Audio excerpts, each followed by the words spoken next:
2009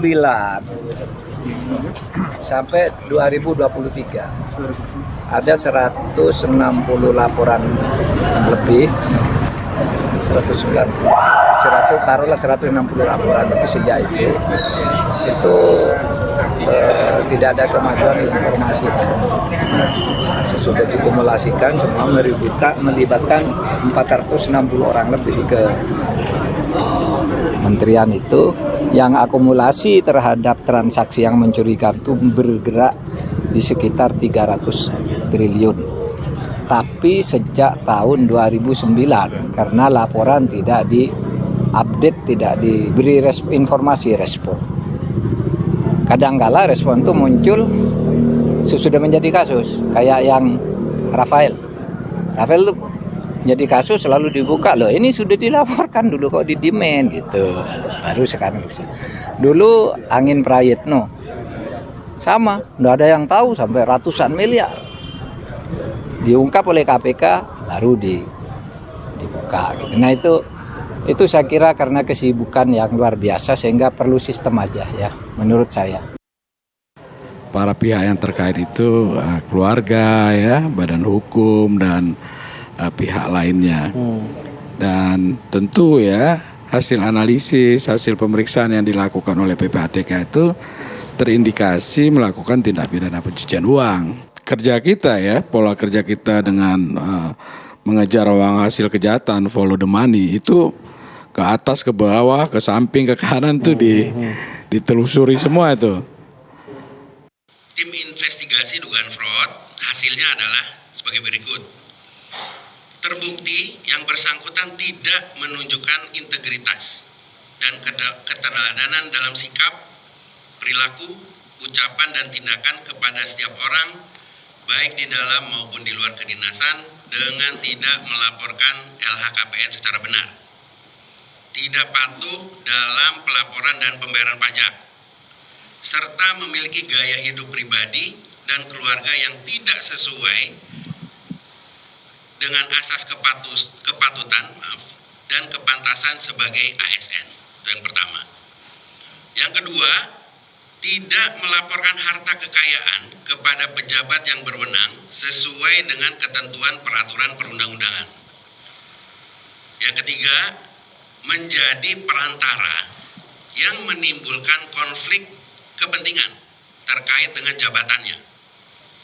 Yang keempat, terdapat informasi lain yang mengindikasikan adanya upaya saudara RAT menyembunyikan harta kekayaan dan sumber perolehannya. Nah, dari hasil atau temuan bukti dalam audit investigasi itu, Inspektorat Jenderal atau Irjen merekomendasikan untuk memecat saudara RAT. Usulannya sudah disampaikan dan Ibu Menteri sudah menyetujuinya. Nanti mungkin selanjutnya akan diselesaikan oleh Pak Sekjen proses selanjutnya.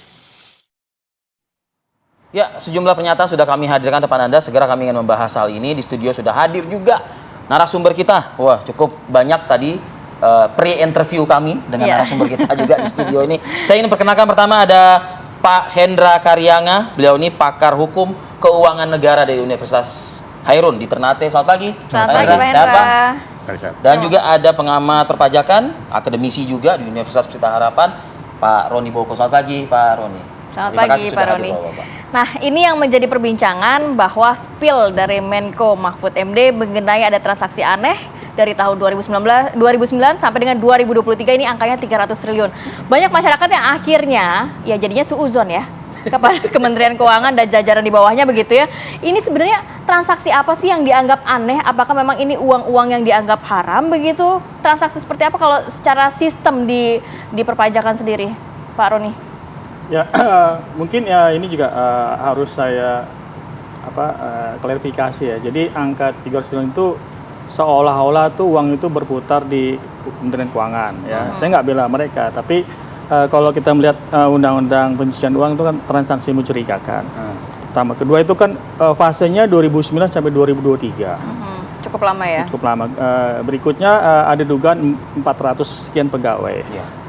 Nah, saya juga nggak membela teman-teman keuangan ya. Jadi ketika seorang petugas pajak menagih pajak ke seseorang, oke lah saya nagih ke Mas nih 100 miliar. Itu dicatat semua itu. Ya. Oke, di pembukuan Ya, itu. pembukaan di KPP dicatat semua. Misalnya 400 orang berapa dia nagih itu dicatat semua itu Oke. tadi. Itu resmi itu sebenarnya data-datanya. Oke. Nah, itu dihitung itu seolah-olah berputar. Padahal itu bagian penugasan kantor pajak untuk menagih pajak kepada WP. Tapi kenapa seorang Menko bisa mengatakan ini transaksi aneh begitu, mencurigakan begitu? Apakah memang ada yang dicatat sekian, kemudian ada yang masuk ke dalam rekening pegawai pajak juga ini sekian gitu ya? Kalau kita melihat, mungkinkah ada modus-modus seperti itu? Kalau data yang di KPP ada tuh 2009 sampai 2023 tuh ada KKP masing-masing ada datanya. Misalnya 400 miliar tapi ternyata yang uang masuk yang berhasil masuk ke negara itu misal 200 miliar. Nah, selisih itu ya mungkin yang dapat dikatakan keanehan tadi. Oh. Itu tadi. Nah, mungkin itu bisa ditanya kepada KPP. Memang ketika petugas pajak menagih pajak itu tidak serta-merta WP langsung mengiyakan. Pasti Iya akan dong. keberatan, ya kan? Iya. Nah, mungkin di situ mohon Istilah maaf. nego lah gitu ya terjadi kan? itu tadi. Misalnya dia dapat STP 10 miliar, jangan sekian lah. Tapi data Itu praktek lumrah ya biasanya kayak gitu. itu memang hak WP WP, untuk mengoreksi. Oh, bukan segitu data saya. Makanya itu adu pembukuan kan, adu pembukuan, data iya, kan. iya, iya. Tapi tetap STP-nya misal 2 miliar tetap dicatat di KPP. Ketika nanti tidak berhasil 2 miliar, itu dicatat juga. Nah, itu selisih itu yang mungkin dapat dikategorikan sebagai yang mencurigakan. Tapi data resmi itu ada. Setiap KPP sudah punya data tagihan pajak berapa yang dikelola oleh petugas pajak. Misalnya 100 miliar 1 bulan. Kalau kali 12 bulan, ya kan? Kalau kali sekian tahun, Berarti 300 triliun wajar dong 2009 sampai dengan 2023. menurut saya wajar. Tapi itu mencurigakan tuh bukan arti uang berputar di Kementerian Keuangan. Ini saya ingin garis bawahi itu. Ya, saya nggak bela siapa-siapa, tapi itu memang petugas pajak tuh menagih, itu datanya resmi ada. Tapi bukan di lalu lintas keuangan di Kementerian Keuangan Bukan. juga. Itu bagian penugas administrasi. Saya nagih Bapak nih 10 miliar, Bapak nggak setuju nih. Nah, bertanya dong, tapi 10 miliar itu dicatat di KPP saya. Ternyata masuk tidak sekian miliar, itu dicatat juga. Itulah yang 300 triliun tadi. Nah, itu selisih itu. Nah, bisa juga yang dari 10 miliar itu yang diakumulasi menjadi 300 triliun. Tapi tetap masuk semua ke kas negara pasti. Uangnya masuk ke kas negara, uang yang bisa tagih. Tapi itu bukan berputar di Kementerian Keuangan loh. Ya, tidak. Oke. Itu secara administrasi negara aja, ada surat resmi, nah itu dicatat. Oke. Anda juga praktisi hukum juga Pak Roni. Tapi saya ke Pak Endra dulu. Yang disampaikan oleh Pak Roni tadi, apakah memang ini ada upaya atau indikasi pelanggaran hukum di sini? Jadi gini, di Indonesia ini sampai saat ini belum ada undang-undang yang melarang pejabat negara itu kaya atau pejabat negara itu punya rekening gendut. Belum ada. Yang ada itu adalah Undang-Undang Nomor 15 Tahun 2022 yang diubah dengan Undang-Undang 25 2003 tentang tindak pidana pencucian uang. Nah, di sana dijelaskan bahwa menghadirkan kekayaan yang jumlah besar dari hasil kejahatan itu harus dicegah. Kenapa? Karena membahayakan bagi stabilitas perekonomian dan keamanan negara. Betul. Itu di undang-undang itu bilang begitu. Jadi kalau misalnya kayak kasus Rafael, Ya. kalau laporannya ke KPK kan harta kekayaan kan 56 M. Kemudian oleh PPTK membekukan ada 40 rekening Ya. yang jumlahnya 500 M. miliar. Kalau itu diperoleh dengan hasil yang sah, bukan dari hasil suatu kejahatan. Kejahatan ini dalam tindak pidana pencucian itu adalah korupsi, tindak pidana terorisme, perdagangan narkoba, penggelapan, pemalsuan dan sebagainya. Kalau itu diperoleh secara sah, saya pikir tidak ada masalah. Meskipun seorang PNS begitu, Iya, kan sekarang. eselon sekian Iya, punya 1,5 triliun. iya. Kalau diperoleh secara sah tidak ada masalah. Sekarang ini banyak pejabat yang punya kekayaan 2 triliun, 3 triliun banyak. Dari Bupati. mana dia bisa mendapatkan harta? Ya mungkin dari harta warisan atau dari apa kan kita belum tahu. Yang sepanjang sah, ya tidak melanggar hukum tidak ada masalah. Tapi kalau melihat ini kan dalam pernyataan Pak Mahfud kan ada transaksi mencurigakan atau aneh dari 460 pegawai pajak. Akankah ini juga harus diusut 460 pegawai pajak itu? Atau Kalau bagaimana kita secara hukum? mengacu kepada Undang-Undang Nomor 15 Tahun 2022 harus diusut. Semuanya? Yang namanya transaksi mencurigakan itu harus diusut. Oke. Mencurigakan berarti ya mungkin dari hasil korupsi, Iya. Gratifikasi. kalau pejabat gratifikasi, penyalahgunaan wewenang jabatan, mungkin dari hasil penggelapan, mungkin dari hasil pemalsuan, surat-surat berharga dan sebagainya. Kalau itu bisa dibuktikan, saya pikir itu harus dibekukan. Oke, baik. Kita lanjutkan ya diskusi kita pagi ini. Kami akan kembali saat lagi pemirsa, tetap bersama kami di Apa Kabar Indonesia Pagi. Ya, kembali lagi di Apa Kabar Indonesia Pagi, kita kembali berbincang. Tadi kan dari Pak Hendra juga menyatakan bahwa ya memang harus satu persatu dari 460 sekian itu harus juga di tracing. Nah, sebenarnya prosedur atau SOP-nya di Kementerian Keuangan sendiri itu seperti apa sih untuk men-tracing mungkin transaksi-transaksi yang ada di situ? Ya kalau datanya sebenarnya saya yakin pasti ada ya. Jadi saya nggak bilang 426 ya. Jadi setiap KPP kan ada orang untuk menagih kan. Itu ada datanya si A sampai si Z lah. Ada berapa jumlah? Ada datanya semua. Nah tinggal sekarang terus terang kelemahan kita adalah data. Apakah data itu dikumpulkan dengan baik? Bank data. Ya. Tadi kan kita nggak punya standar data untuk hal itu. Ya. Ya mungkin kalau saya setuju dengan Pak Hendra bahwa karena sudah masuk ke atas, masuk ke atas itu harus diusut. Iya, Ya, pasti. ya. Harus serius maksudnya. Iya. Sejak 2009 siapa-siapa KPP mana sehingga benar angka 300 triliun misalnya. Tapi kalau tidak benar ya pemerintah juga ngaki juga dong. 300 triliun itu ternyata gara A, B, C, D gitu loh. Maksudnya jangan istilahnya Pak Jokowi jangan bikin kegaduhan lah ya kan itu. Supaya semua jadi terbuka. Oke. Kementerian juga kooperatif gitu ya, Ya, Pak? kemudian kooperatif. Pak Roni, Pak Hendra, saya punya sedikit gambaran mungkin Pak. Karena kan kalau kita berangkat dari kasus misalnya Gayus Tambunan ya. Nah itu kan banyak terjadi hengki-pengki, WP dengan oknum gitu ya. Pegawai pajak. ya, gitu. Nah. Ada nggak korelasi 300 yang mencurigakan versi Pak Mahfud ini dengan praktek-praktek yang dilakukan seperti kasus Gayus Tambunan ini gitu? Mungkin Pak Hendra dulu deh. Jadi kalau Gayus Tambunan itu kan kasusnya sudah terbuka ya. Ya. Dia Hengki-pengki kan itu. ya menerima laporan, kemudian terjadi kolusi, terjadi negosiasi, yang seharusnya pajak sekian dibayar, diturunkan sekian, dia dapat berapa kan begitu? Iya, betul.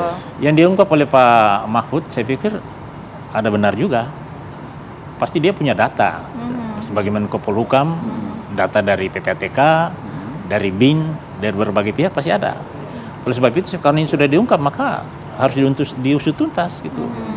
Karena kalau kita mengacu kepada Undang-Undang PPATK, transaksi yang 500 juta ke atas, itu wajib ditelusuri.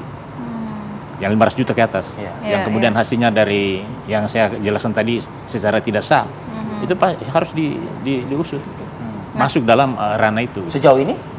Ya, kalau kasus yang ada saya pikir sudah kayak seperti Rafael. Ya. Nah, berbicara mengenai Rafael sendiri kan ini angkanya fantastis kan, 500 miliar, kemudian juga punya mobil dan lain sebagainya, punya perusahaan juga. Aset-asetnya, bahkan ada beberapa asetnya yang juga dikatakan atas nama orang lain, tapi membayar pajaknya sekian, hanya 300 ribu rupiah misalnya seperti itu. Nah, hal-hal seperti ini yang mungkin nggak sih kalau Pak Hendra membacanya juga mungkin saja terjadi oknum-oknum lainnya di Kementerian Keuangan, khususnya di Direktorat Pajak ini? Iya, itu pasti. Karena kalau kasus Rafael ini kan dia menyamarkan asal-usul kekayaannya di beberapa 40 rekening, kemudian ada aset yang pakai namanya orang lain, itu udah masuk dalam tindak pidana pencucian uang. Oh iya? Masuk. Berarti kalau memang mengusut yang 460 sekian karyawan ini juga harus seperti itu, secara lebih detail itu gimana Pak? Iya, harus detail. Karena yang setiap transaksi 500 juta, itu menjadi ranah PPATK untuk mengusutnya. 500 juta ke atas ya, atau setara nilai itu, nilai barang itu udah ranah PPATK. Bisa lembur luar biasa itu kementerian kok bisa meriksa 400 kan. Nah ke Pak Roni deh, pertanyaan saya ke Pak Hendra tadi Pak Roni, mungkin bisa dikasih insight gitu ya, pandangan gitu Pak Roni. 300T ini adakah mungkin hasil engki-pengki layaknya kasus Gayus Tambunan Pak? Ya sebenarnya dari kasus yang terdahulu ya, Gayus Tambunan yang terajukan Nandang itu kan dari yang petugas depan aja pemeriksa itu, yang di depan tuh yang WP sampai dengan yang bos besar di kantor pusat tuh. Artinya apa? Artinya memang ada itu tadi, ada hengki-pengkinya. Dan hengki-pengki itu terjadi kenapa? Karena WP itu nggak pernah menyimpan data. Nah, ini Ya kan, misalnya saya ke sini secara undang-undang bensin bisa ditanggung, ya tol dan sebagainya. secara undang-undang misalnya. Undang-undang. Tapi masalahnya apakah setiap orang seperti saya, ya kan, untuk dapat 2 juta biayanya 400 ribu. Ya, 400 ribu itu kan bisa mengurangi ini tadi kan. Nah masalahnya gara-gara WP tidak pernah menyimpan itu, nah ketika dapat tagihan pajak, ya nyerah lah. Ya. Ya kan? Tapi dia minta tolong dibantu. Iya, untuk tolong dibantu, ya itu tadi proses hengki-pengkinya tadi. Dan hengki-pengki itu terjadi bukan hanya si petugas pajaknya, dia pasti akan melaporkan ke atas. Udah ketemu ini 2 miliar misalnya, ternyata cuma sekian. Setuju tidak setuju? Ya, atasan tahu tuh berhasil tidak berhasilnya, dia ngelapor lagi ke atas. Itu tadi jenjangnya itu. Ya mungkin ya itu tadi, saya katakan mungkin ya. Iya, iya. Ya itu tadi 300 triliun itu mungkin terjadi seperti itu tadi. Ini yang Pak Roni sampaikan ini kan praktek yang memang ditemui Pak di lapangan seperti itu. Ya saya sih nggak, orang hukum nggak nggak boleh ini ya. Iya. Jadi dari kasus terdahulu itu memang ada. Memang ada seperti itu. Ada. Praktek seperti itu. Nah, pertama kelemahannya WP tidak pernah menyimpan data. Oh, mulai sekarang WP ini wajib pajak harus menyimpan data ya, agar kita juga bisa mencocokkan Iya. dokumen kita dan juga dokumen pegawai pajak. Iya, Jangan karena- sampai ini juga ada. Semangatnya kita Pak warga negara Indonesia kan pengen kan semua kan on the track, teratur begitu. Nah, niat mulia ini bisa Pak kita lakukan? Bisa aja sih, cuman itu tadi apakah kita mau menyimpan data tersebut itu tadi. Apalagi Selain itu misalnya. kita nih yang orang biasa nih, apalagi yang maaf kata yang orang-orang kaya, masa kayak gitu simpan. Tapi ketika diperiksa nggak punya data kan ada asas kan, harus membuktikan dong. Kalau nggak membuktikan harus patuh dong pada tagihan tersebut kan. Nah situlah proses hengki-pengkinya. Baik, baik. Waduh, ini Rumit ya. rumit juga ya. Baik, terima kasih banyak Pak Hendra, Pak Roni sudah bergabung bersama kami pada pagi hari ini. Bapak sehat selalu.